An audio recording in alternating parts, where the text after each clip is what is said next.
क्योंकि हमारी धारणा भी दो तरीके से बनती है। पहला बिलीफ होता है जिसको हम बोलते हैं इंडॉक्ट्रिनेट बिलीफ। इंडॉक्ट्रिनेट बिलीफ होता है कि जब हमारे साथ कुछ घटना नहीं घटी है पर हमारे प्रियजनों के साथ कुछ घटना घटती है जिसके आधार पर हम एक धारणा बना लेते हैं। मतलब हम दूसरों के एक्सपीरियंस से अपनी एक मेंटल बिलीफ बना लेते हैं। बिल्कुल, जैसे उदाहरण के तौर पर कि मेरे घर में मेरे चाचा चाची हैं, ठीक है, उन्होंने एक बिजनेस करा मेरे चाचा ने किसी के साथ और वहाँ पे धोखा खा लिया और वो इसी कहानी को सबको बताते हैं कि मुझे तो ऐसे बिजनेस में धोखा करा, बिजनेस नहीं करना चाहिए, सर्विस करनी चाहिए, वो सेफ्टी है कि आपको महीने के एंड में आपको पता है कि आपको इतनी सैलरी मिलनी है, बिजनेस का कुछ नहीं पता है।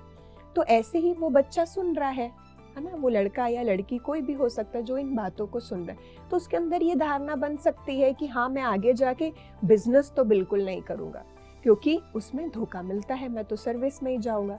तो इस धारणा को, इस बिलीफ को हम बनाते हैं इंडॉक्ट्रिनेट बिलीफ बोलते हैं।